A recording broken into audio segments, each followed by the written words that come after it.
آپ کو حیرت ہوگی یہ سن کے کہ پاکستان کی جو پچھلے 2 سال ہیں ہماری اکنامک پرفارمنس، یہ ہماری تاریخ میں بڑے کم اس طرح کے 2 سال ہیں۔ 5.6% پچھلے سال، اور یہ جو 2022 کے سال پہ 6% ہماری اکنامک گروتھ تھی۔ یہ ہمارے بڑی کم دفعہ ہوا ہے۔ ہم نے کسانوں کی جو مدد کی پچھلے 2 سال میں، ریکارڈ ہماری فصلیں ہوئی ہیں، جو 4-5 فصلیں جو ہماری مین، وہ ریکارڈ ہوئی ہیں۔ ہمارے ملک کے اندر ٹیکس کلیکشن، یعنی جو ملک تو چلتا ہے جتنا آمدنی ہو اس کی، ریکارڈ آمدنی ہوئی، ریکارڈ ٹیکس کلیکشن ہوئی۔ ہمارا جو بیرون ملک سے پیسہ ڈالرز آئے، پاکستان کی تاریخ میں اتنے ڈالر نہیں آئے، اور اس کی اصل وجہ ہمیں جو اصل مسئلہ پڑا ہوا تھا، جو پچھلے لوگوں نے ڈالرز کے قرضے لیے ہوئے تھے، ان کے اوپر سود دینا تھا باہر، اور وہ مشکل وقت ہم اس طرح برداشت کر گئے کہ بیرون ملک پاکستانیوں نے ریکارڈ ریمیٹنسز بھیجی۔ کبھی پاکستان کی تاریخ میں اتنا پیسہ نہیں آیا، اور ہماری ایکسپورٹس بھی ریکارڈ ہو گئی۔ کبھی پاکستان میں اتنی ایکسپورٹس نہیں۔ اصل میں ہمارا مسئلہ سب سے بڑا یہ ہے کہ ملک آگے اس لیے نہیں بڑھا، خوشحال اس لیے نہیں ہوا، اور ملک ہمارے سے آگے نکل گئے کیونکہ ہم نے کبھی ایکسپورٹس پہ توجہ نہیں دی۔ تو ہماری حکومت نے ایکسپورٹس پہ ریکارڈ ایکسپورٹس کی۔ تو حکومت جب ہٹائی گئی تو پاکستان تو ایک بڑے مشکل وقت سے نکل کے آگے جا رہا تھا۔ جو کرونا ایک صدی میں ایک دفعہ اتنا بڑا بحران آتا ہے جو کرونا وائرس کا آیا ساری دنیا میں، تو پاکستان تو وہ ملک تھا جو 190 ملکوں میں گنا جاتا ہے ٹاپ 5 ملک میں جنہوں نے سب سے بہتر کرونا وائرس سے ڈیل کیا۔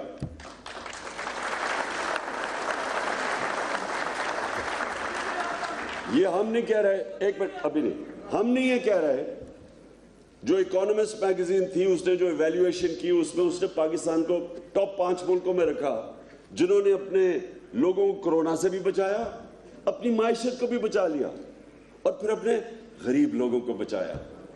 اور سارے بر صغیر میں کرونا کے بعد جس ملک میں سب سے زیادہ روزگار یعنی امپلائمنٹ تھی وہ پاکستان تھا۔ تو اس وقت جا کے سازش کے تحت حکومت کرائی گئی، اور یہ پہلی دفعہ ہے پاکستان کی تاریخ میں کہ جب ایک حکومت کو ہٹایا گیا تو بجائے لوگوں نے مٹھائیاں بانٹنے گئے، کبھی پاکستان کی پبلک اس طرح نہیں نکلی سڑکوں کے اوپر، کبھی ایسے پبلک نہیں نکلی۔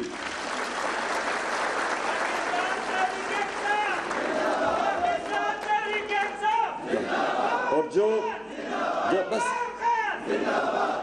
جو سازش کر رہے تھے، جتنے کھلاڑی وہ مل کے جو سازش کر کے حکومت کو گرایا، وہ خود دنگ رہ گئے، کیونکہ ان کو یہ بتایا گیا تھا کہ جناب یہاں تو مٹھائیاں بانٹی جائے گی۔ پبلک نکلی، عوام سڑکوں پہ نکلی، خود نکلی۔ تو میں آپ کے پاس اس لیے آج آیا ہوں کہ دیکھیں، ایک حکومت کے اوپر سازش ہوتی ہے، جو مراسلہ، جو سائفر، جو ہمارا امبیسڈر بھیجتا ہے واشنگٹن سے ہمیں، جس کے اندر واضح لکھا ہوا ہے کہ وہ امریکن ڈونلڈ لو، ان کا کوئی انڈر سیکرٹری آف اسٹیٹ کچھ آفیشل، دھمکی دیتا ہے کہ عمران خان کو اگر آپ نہیں ہٹاؤ گے تو پاکستان کو مشکلات کا سامنا کرنا پڑے گا۔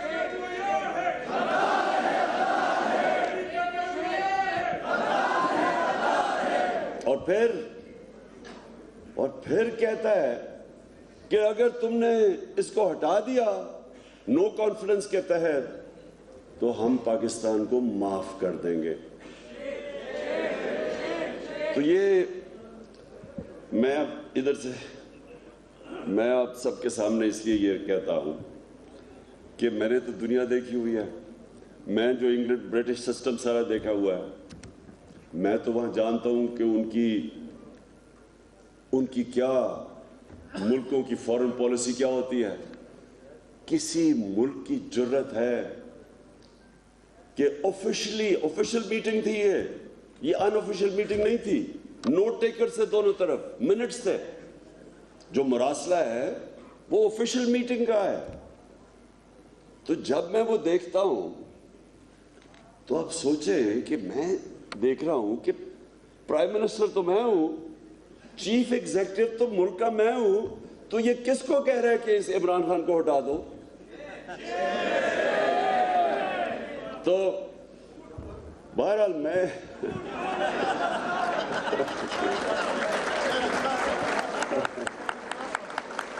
اور جب وہ یہ کہتا نا کہ اگر آپ اس کو ہٹا دو گے تو سب معاف کر دیا جائے گا, تو مجھے امیڈیٹلی پتا چل گیا کہ وہ معاف کس کو کریں گے, چیری بلاسم کو. کیونکہ چیری بلاسم نے تو وہی کرنا ہے جو ہمیشہ یہاں کیا گیا ہے. اس ملک میں 75 سال کی تاریخ میں 62 سال آدھا ملٹری ڈکٹیٹرز کے ہاتھ میں پاکستان چلا ہے اور آدھا یہ دو خاندان کے ہاتھ میں. 62 سال, ہمارا صرف 3.5 سال تھے.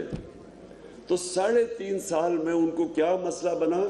ان کا مسئلہ یہ بنا کہ میں نے ان کو کہا تھا کہ ہم دوستی سب سے کریں گے, ہم امن میں آپ کے ساتھ ہمیشہ ہوں گے, لیکن ہم کبھی جنگ میں آپ کا ساتھ نہیں دیں گے. اور وہ کیوں؟ کیونکہ آپ کو پختونخوا کو سب سے زیادہ پتہ ہے کہ جب ہم نے امریکنوں کی جنگ میں شرکت کر کے, اور سب سے زیادہ جو تباہی ہوئی وہ پختونخوا اور خاص طور پہ قبائلی علاقے میں ہوئی, آپ نے سب سے زیادہ اس کا بوجھ برداشت کیا. پشاور کے اندر لوگ اسلام آباد جا رہے تھے, یا ایک ہی بزنس چل رہی تھی کہ لوگوں کو اغوا کر کے پیسے بنانا. آپ کو سب کو پتا ہے کہ کیا ہو رہا تھا, بم دھماکے, سوسائڈ اٹیکس. تو کیا وجہ تھی, کیوں ہم اس میں شامل ہوئے؟ میں بار بار یہ پوچھتا رہا کہ یہ ہماری جنگ نہیں تھی, 9/11 سے ہمارا کیا تعلق تھا؟ لیکن دھمکی آئی تب بھی, جنرل مشرف کو دھمکی آئی وہاں سے. رچرڈ آرمیٹیج ان کو کہتا انگریزی میں, we will bomb you into stone age. ہم آپ کو, اگر آپ نے ہمارا نہ مدد کی تو ہم آپ سے یہ کر دیں گے. اور مجھے یہ بھی افسوس سے کہنا پڑتا ہے کہ ہمارا جو اس وقت سربراہ تھا, اس پہ اتنی جرت نہیں تھی کھڑا ہونے کی اور کہے کہ میں کیوں آپ کی جنگ میں شامل ہوں, میری تو ذمہ داری میری قوم ہے. اور یہی مجھے جب انہوں نے ایک دفعہ انٹرویو نے پوچھا کہ جی آگے امریکہ کو آپ بیس دیں گے, میں کیوں بیس دوں ان کو, میں کیوں ان کی جنگ میں شامل ہوں؟ مجھے 22 کروڑ لوگوں نے الیکٹ کیا ہے, میری ذمہ داری میری قوم ہے. 80,000 لوگ ہم آپ کی جنگ میں مروا بیٹھے ہیں, ہمارا لینا دینا نہیں تھا. آپ نے شکریہ تک نہیں ہمارا کہا, بلکہ افغانستان میں جو شکست ہوئی وہ بھی ہمارے اوپر ڈال دی. تو میں کسی سے یہ یاد رکھے, میں ساری دنیا جانتا ہوں, میں کوئی کسی سے جنگ نہیں چاہتا, ہم کسی سے برے تعلقات نہیں چاہتے, لیکن ہم کسی کی غلامی نہیں چاہتے.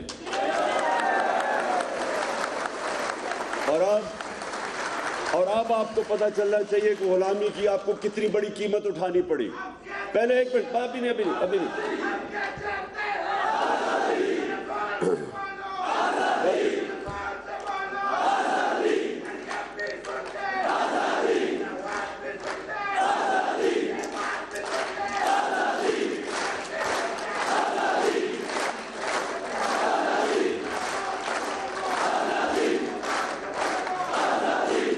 انشاءاللہ.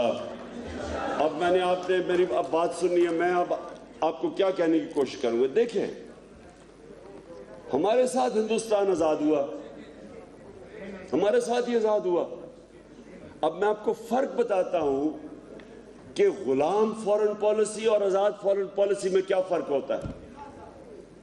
ہندوستان نے کبھی کسی کی جنگ میں شرکت نہیں کی, وہ بھی امریکہ کے ساتھ دوستی ہے اس کی. امریکہ نے ہندوستان کو اسٹریٹجک الائے بنایا ہوا ہے, لیکن وہ کبھی اجازت دیں گے کہ امریکہ جا کے ہندوستان میں کسی کے اوپر ڈرون اٹیک کرے؟ 400 ڈرون اٹیک کیے انہوں نے. یہ دونوں خاندان جب اقتدار میں تھے، شریف اور زرداری، 400 ڈرون اٹیک کیے. یہاں آپ جانتے ہیں، آپ کو تو یہاں پشاور میں لوگ، کیونکہ ان کے رشتہ داری ہیں قبائلی علاقے میں، پوچھیں ان بیچاروں کے اوپر کیا گزری. ڈرون اٹیک جب اوپر سے 7000 میل دور سے وہ جا کے بٹن دباتا تھا، کمپیوٹر گیم کھیلتا تھا، یہاں کوئی مرتے تھے لوگ، گاؤں کے اوپر بوم کر رہے ہیں اور ابھی پتہ ہی بھی نہیں ہے. اور یہاں سے آ جاتا تھا جی اتنے ملیٹنٹ، فورن ملیٹنٹ مر گئے. کسی نے کوئی تحقیقات ہی نہیں کی، کسی نے کبھی چیک کیا. وہ جب ڈرون اٹیک، میں نے تو تصویریں دیکھی ہوئی ہیں، گوشت کے ٹکڑے دیواروں پہ لگے ہوئے ہوتے تھے. پتہ کیسے چلا کون مرا نیچے؟ گاؤں کے اوپر اٹیک کر رہے ہیں، شادیوں پہ اٹیک کر رہے ہیں، جنازوں پہ اٹیک کر رہے ہیں. ایک بجوڑ کے مدرسے میں اٹیک کیا، 62 بچے مر گئے وہاں. تو یہاں کوئی اوپر بیٹھے ہوئے حکمران، ایک منہ سے آواز نہیں نکلی کہ یہ سارے، اور آپ وکیل ہیں، سارے انٹرنیشنل ہیومینیٹیرین لاز کی خلاف ورزی ہے. یہ کوئی دنیا کے اندر قانون اجازت نہیں دیتا کہ جج، جوری اور ایکسیکیوشنر بن جائے. کوئی کون سا قانون اجازت دیتا ہے کہ میں فیصلہ کروں کہ جی یہ دہشت گرد ہے اور میں اسے مار دوں؟ میں نے کئی دفعہ بولا ہے، میں نے کہا مجھے یہ بتاؤ، ہمارا سب سے بڑا دہشت گرد جس نے ہزاروں لوگوں کو قتل کروایا ہے وہ الطاف حسین لندن میں بیٹھا ہے، اگر ہم اس کے اوپر ڈرون اٹیک مار دیں تو اجازت دو گے ہمیں؟ اور اگر تو آپ یہی کہیں گے نا کہ نہیں جی ہماری عدالت میں جاؤ اور ثابت کرو وہ دہشت گرد ہے. تو میں کہا وہ انگریزی کا فریز ہے کہ are we children of a lesser God؟ کیا ہم کوئی وہ ہیں جو کہ آپ سے کم ہیں، یا ہم کوئی آپ کے غلام ہیں؟ ہم کیا ہیں؟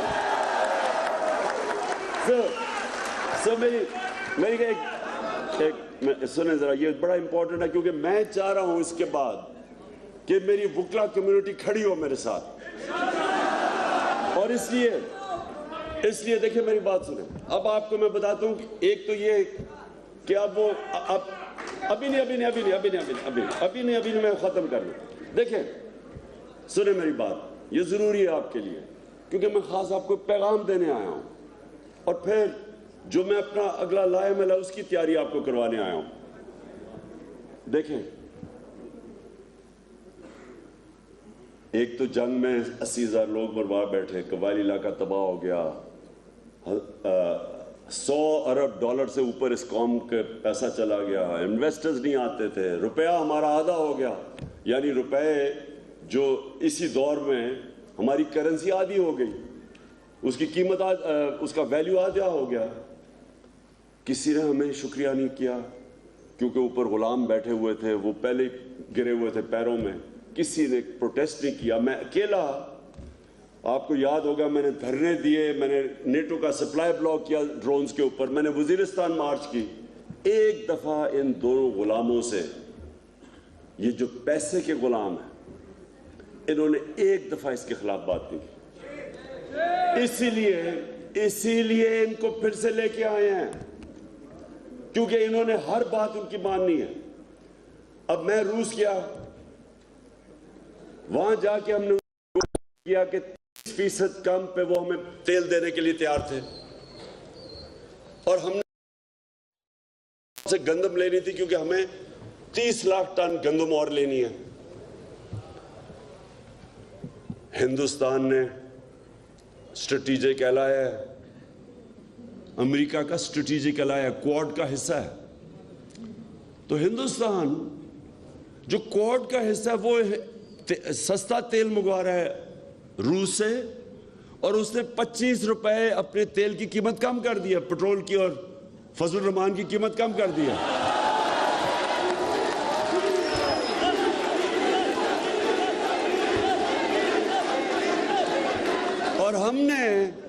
اور ہم نے 30 روپے ڈیزل اور فضل کی قیمت اوپر کر دی ہے. اب خود سوچیں، یہ ہے ایک قوم کو غلامی کا نقصان. آپ اپنی عوام کے لیے فیصلے نہیں کرتے، آپ کسی اور کو خوش کرنے کے لیے فیصلے کرتے ہیں.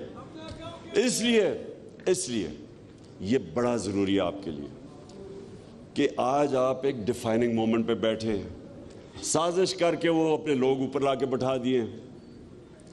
اب وہ اوپر آ کے بیٹھے ہیں, عوام ان کے ساتھ نہیں ہے. الیکشن کرواتے ہیں, وہ ڈرتے ہیں. عوام کے اندر وہ جاتے ہیں تو ان کو چور اور غدار کے نعرے لگ جاتے ہیں. مدینہ میں اگر نعرے لگے, ہمارا کیا قصور تھا؟ ہمیں تو پتہ ہی نہیں تھا کہ کیا ہو رہا ہے.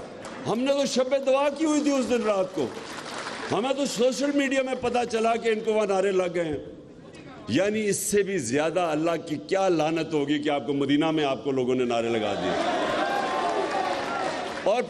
اور ایف آئی آر میرے پہ, ہمارے پہ کٹوا دی انہوں نے. کیونکہ یہ اچھا سنیں آپ دیکھیں, سب سے پہلے یہ جو اگلا وقت ہے اب آپ کے لیے سمجھنے والا. دیکھیں جو پاکستان کا نعرہ تھا نا, پاکستان کا مطلب کیا؟ لا الہ الا اللہ کو خدا کے واسطے سمجھیں. میں کئی دفعہ حیران کہ لوگوں کو کلمہ پڑھتے ہیں اور پھر جا کے کبھی پیسے کے بت کی پوجا کرتے ہیں, اور جو سب سے خوفناک بت ہے وہ ہے ہی خوف کا بت. جب آپ ڈر جاتے ہیں, جب آپ کسی وجہ سے اب آپ اپنا جی میرا رزق نہ چلا جائے, یہ بہت بڑا خوف ہے. میری نوکری نہ چلا جائے, نوکری نہ چلا جائے, ہم غلامی کرتے رہتے ہیں. ہم اپنے ضمیر کو مار دیتے ہیں. ضمیر کی آواز نہیں سنتے کہ جی میری نوکری نہ چلی جائے. پھر میں جب سیاست میں جب ان چوروں کے خلاف میں تو 26 سال سے جہاد کر رہا ہوں, تو مجھے کہنے جی یہ جی بڑے گندے ہیں, آپ کو نہیں پتا, یہ کسی کے گھر چادر نہ چار دیواری نہ گھروں میں. مجھے عام کہتے تھے کہ جی آپ کی فیملی کو نہیں چھوڑیں گے. انہوں نے تو بے نظیر اور اس کی والدہ کی بری تصویریں انہوں نے لاہور کے اوپر پھینکی ہوئی ہیں. یہ تو رکتے کسی چیز پہ نہیں ہے, اور اس میں کوئی شک نہیں. ان سے زیادہ غلیظ اور گھٹیا لوگ میں نے کبھی زندگی میں نہیں ملا جتنے یہ خاندان ہے, یہ شریف خاندان, اوپر سے لے کے نیچے. اور ان کا ٹھیک نام رکھا ہے سپریم کورٹ نے, سسیلین مافیا, بیکاز یہ مافیا ہے. یہ یا خریدتا ہے لوگوں کو اور یا پھر لوگوں کو ایلیمنیٹ کرتا ہے جو مافیا کرتا ہے. مافیا کے دو طریقے ہیں نا, یا لوگوں کو خرید لیتا ہے یا ان کو ختم کرتا ہے. تو دیکھیں یہ ہے اب اصل اس ملک کے لیے سامنے. اب اس کے یہ صرف خوف سے اب آپ کو ڈرائے گا, خوف سے آپ کو غلام بنائے گا. 4000 انگریزوں نے سارے بر صغیر کے اوپر حکومت کی. 4000 انگریز تھا یہاں. خوف کی وجہ سے انہوں نے جو 1857 کے اندر جب قوم کھڑی ہوئی آزادی کے لیے, تو انہوں نے اتنا ظلم کیا ان کے اوپر کہ اس وقت وہ خوف کی وجہ سے بیٹھ گئی. بڑی دیر لگی پھر کھڑے ہونے میں, تو اور 100 سال غلامی کرنی پڑی. یہ بھی خوف کا کے اوپر استعمال کیا جا رہا ہے.